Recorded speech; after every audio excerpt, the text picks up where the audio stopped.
Bonjour à tous. Alors aujourd'hui, on va commencer un nouveau chapitre qui est intitulé Théorie de communication. Ce chapitre-là, il sera divisé en plusieurs parties. Donc principalement, on va s'intéresser à la chaîne de communication analogique. Aussi, on va s'intéresser aux grandes catégories de la modulation. Parmi ces modulations-là, on va traiter la modulation d'amplitude, la modulation de fréquence et la modulation de phase. Mais si on cherche exactement c'est quoi la définition de la théorie de communication, la théorie de communication, tout simplement, c'est un domaine de la théorie de l'information qui étudie le processus technique de l'information, si on peut dire ça. Et l'information, c'est quoi? L'information, c'est, on peut dire, c'est un renseignement, c'est un événement qu'on porte à la connaissance d'une personne. Donc la présence de la communication, elle est partout, on la trouve partout autour de nous. Donc par exemple la presse, les journaux, les médias, la télé, les émissions, la météo, aussi Internet, ce sont des informations, bien des sources d'informations. Et plusieurs vecteurs, ils vont contribuer pour offrir ces différents types d'informations. Et cette information-là, avant sa transmission, elle va subir plusieurs traitements ou plusieurs transformations, soit par l'humain, soit par la machine, soit par les deux en même temps. Donc, quelle que soit l'information à communiquer, l'objectif principal, il restera toujours, c'est d'envoyer ce signal-là de la façon la plus fidèle. Et bien sûr, la rapidité aussi, c'est un critère qui est très très important. Donc par exemple, si l'émetteur il envoie une température, on prend l'exemple de la température, une température qui est égale à 24 degrés. Donc absolument, il faut que le récepteur reçoit une température qui est égale à 24 degrés. Donc imaginez avec moi si cette température reçue, elle est de 42 degrés. Ou bien si elle est de 25, ou bien s'il est de 23. Donc le système, il ne va pas être fidèle. Donc en d'autres termes, on peut dire qu'il faut impérativement que le message reçu, il soit une réplique exacte du message qui a été émis. Donc maintenant, concernant la communication, tout simplement la communication, c'est un transfert d'informations.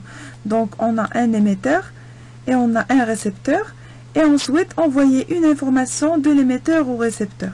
Donc bien sûr, ce transfert d'informations de l'émetteur vers le récepteur, il va se passer dans ce qu'on appelle un canal de transmission. Donc majoritairement, on a deux catégories de communication. On a une communication. La communication, elle est soit analogique, ou bien sûr, on dit analogique si le message à transmettre il est analogique, ou bien numérique. Donc bien sûr aussi, c'est lorsque le message à envoyer de l'émetteur vers le récepteur, il est numérique. Alors on va commencer par la communication analogique. Principalement, une chaîne de communication analogique, il est constituée d'un émetteur, d'un canal de transmission et d'un récepteur. C'est ça ce que j'avais dessiné tout à l'heure. Alors on peut comparer une chaîne de communication analogique à l'être humain. Donc j'ai deux personnes qui vont communiquer. Bien sûr, il est absolument nécessaire que pour qu'une communication soit valable, il faut que les deux parlent la même langue.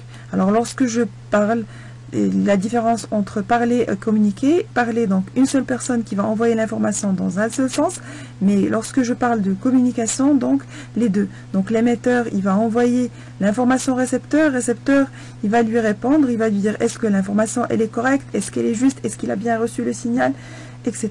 Donc c'est ça la différence. Et bien sûr, si les deux personnes, si je compare toujours avec l'humain, si les deux personnes ne parlent pas la même langue, bien sûr, il faut avoir un intermédiaire, ça veut dire un traducteur, une autre personne qui va essayer de traduire ce que le premier a dit, et vice-versa. Alors voici d'une façon générale le schéma synoptique d'une chaîne de transmission analogique. On a ici la source, on a le destinataire. Et on veut envoyer une information de la source vers le destinataire. Bien sûr, cette information-là, elle va subir plusieurs transformations avant d'arriver jusqu'au destinataire. Donc d'abord, on a le transducteur. Ça, c'est le transducteur d'émission. On a l'émetteur, on a le canal de propagation, un récepteur et un transducteur aussi à la réception. Donc on va voir un par un le rôle de chacun. D'abord, concernant la source c'est l'information originale, ou bien si je peux dire, c'est le signal original, pardon. Alors le signal original, il peut être soit un son, une voix par exemple, quelqu'un qui parle, de la lumière, une température, une pression, une vitesse, Donc, c'est d'une façon générale toute source de signal qui est sous sa façon brute. Après, par la suite, on va utiliser un transducteur. Le rôle de transducteur, tout simplement au niveau émission, c'est d'adapter le signal de la source pour qu'il soit lisible par l'émetteur ou bien exploitable, utilisable par un émetteur. Donc, on va convertir d'une façon générale un signal de la source, va le convertir en un signal électrique qui est exploitable en généralement tension courant qui va être exploitable par l'émetteur. Donc par exemple, si on suppose que le signal de la source c'est un mouvement, on va utiliser un capteur CCD. Si le signal de la source, par exemple, on va prendre une température, on va utiliser par exemple un thermocouple. Ou bien si moi par exemple je souhaite écrire un texte Word ou bien écrire un email, bien sûr que je vais exploiter un clavier pour taper mon texte, etc. Donc il y a plusieurs exemples pour concrétiser l'utilisation du transducteur à l'émission, et peut-être si on le compare à l'être humain, le transducteur à l'émission, il va jouer le rôle d'un traducteur. C'est lui qui va traduire la langue utilisée par la source vers une autre langue qui est un courant ou un signal qui est compréhensible par le circuit électrique.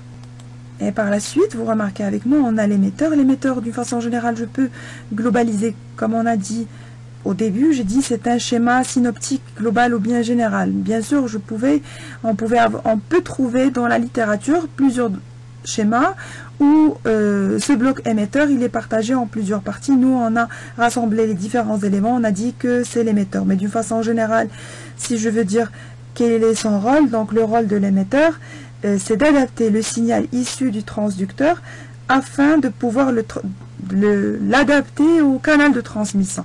Donc on va voir qu'il y a différents types de canaux de transmission et chaque canal il a une certaine bande passante, une certaine gamme de fréquences. Donc il faut bien sûr l'adapter avant de l'envoyer via ce canal de transmission. Parmi les rôles qu'un émetteur peut jouer, on peut avoir une amplification, le filtrage, la modulation, le codage. Donc c'est pour cette raison que j'ai dit qu'on pouvait partager ce bloc émetteur en plusieurs blocs séparés. Par la suite, on a le canal de transmission. Majoritairement, on peut séparer la propagation d'informations entre l'émetteur et le récepteur en deux catégories, soit la propagation guidée ou bien la propagation en espace libre. Donc, lorsqu'on parle d'une propagation guidée, ça veut dire qu'on a un canal qui est matériel, un guide qui est physique. Alors, par contre, lorsqu'on parle d'une propagation en espace libre, dans ce cas-là, on a un guide en général qui est de l'air, parce qu'on va utiliser des antennes qui vont envoyer l'information via une onde électromagnétique qui va se propager dans l'espace libre. Donc on ne va pas avoir de guide physique. Alors en général, les différents types de canaux de transmission, on va citer quelques-uns. On a la ligne bifilaire, câble coaxial, la fibre optique, le guide d'onde. Bien sûr, l'espace libre, on parle là d'une antenne. On va propager le signal soit en ionosphère ou bien soit sous des canaux sous-marins pour la communication entre continents. Et bien sûr, le choix du canal, il n'est pas fait au hasard. Donc je ne peux pas dire que voilà, moi je veux envoyer une information de l'émetteur au récepteur. Je souhaite aujourd'hui l'envoyer par un câble coaxial et peut-être demain je vais changer d'avis et je vais l'envoyer par un guide d'onde. Par exemple, il y a plusieurs critères pour le choix de ces canaux de transmission. Il faut prendre en considération le débit de l'information, la bande passante du signal, l'amplitude, le codage. Il faut aussi prendre en considération la possibilité de mise en œuvre. Lorsqu'on parle de possibilité de mise en œuvre, est-ce que c'est faisable? Donc par exemple, si j'ai entre l'émetteur et le récepteur, il y a une très grande distance, bien sûr que je ne peux pas utiliser un câble. Donc de préférence d'exploiter une antenne. Ou si la distance entre l'émetteur et le récepteur elle est très importante, tout simplement on va voir par la suite que la taille de l'antenne elle dépend de la fréquence d'utilisation. Donc là aussi, même si la distance elle est très grande, donc je ne peux pas utiliser directement une antenne. Il ne faut pas aussi oublier une chose qui est très importante, aussi le prix. donc suivant mon budget. Donc je ne peux pas dire que moi je vais utiliser un câble coaxial au lieu d'une ligne bifilaire. On sait très bien que la ligne bifilaire c'est la moins chère. Donc si mon budget est limité, alors dans ce cas-là, je vais utiliser une ligne bifilaire. Ensuite, de l'autre côté, on a un récepteur comme l'émetteur. Le récepteur lui aussi il peut être partagé en plusieurs blocs, donc je peux mettre différents blocs séparément. Donc le rôle du récepteur, de la même façon, on a toujours besoin de l'amplificateur. Pourquoi? Parce que le signal il a tendance à s'affaiblir lorsqu'il parcourt le canal de transmission, et spécialement si ce canal de transmission c'est une antenne, donc il y a une très grande distance, il va voyager ce signal là avant d'arriver à l'émetteur. Donc on va utiliser d'une façon générale un amplificateur à la fin de la chaîne d'émission et aussi un amplificateur au début de la chaîne de réception pour pouvoir traiter le signal, pour qu'il ne soit pas très faible. Donc s'il est très faible, dans ce cas-là, le rapport signal-bruit va être très petit, donc le signal il va être très faible devant le bruit et peut-être le récepteur il va pas pouvoir le détecter. Et bien sûr le filtrage, donc je vais filtrer mon signal avant de le traiter pour ne garder que l'information utile et éliminer tous les bruits. Aussi, toutes les opérations que j'ai fait subir au signal au niveau émetteur, on va faire l'inverse côté récepteur. Alors si ici j'ai codé, j'ai besoin de faire un décodage. Si ici on a modulé, on a besoin de faire une démodulation, etc. Donc pour pouvoir récupérer le signal original, bien sûr que je dois lui faire tous ces traitements-là. On va traiter un par un, mais surtout on va s'intéresser à la partie modulation, démodulation de notre chapitre. Alors et finalement, et avant d'arriver au destinataire, on a le transducteur de réception. Bien sûr, comme le transducteur à l'émission, le transducteur à la réception, son rôle est de fournir, bien sûr, d'adapter le signal et de fournir une information qui est exploitable par le destinataire. D'accord? Donc, de la même façon, il y a plusieurs exemples qui peuvent illustrer le rôle du transducteur à la réception. Là aussi, on peut dire que là aussi, il va jouer le rôle d'un traducteur si je compare avec l'être humain. Alors, bien sûr, si par exemple, le signal qui a été envoyé, si ce schéma il a été utilisé dans un téléphone portable, si on prend l'exemple du téléphone portable, donc si la source c'est un son, donc c'est de la parole, c'est la voix, donc bien sûr le transducteur à la réception il va être le microphone, c'est lui qui va convertir le signal qui est une vibration il va le transformer en un signal électrique. Et bien sûr l'opération inverse, le transducteur à la réception, il va être un haut-parleur, donc c'est lui qui va transformer le signal électrique, donc il va le transformer en une vibration sonore que le destinataire il va pouvoir écouter.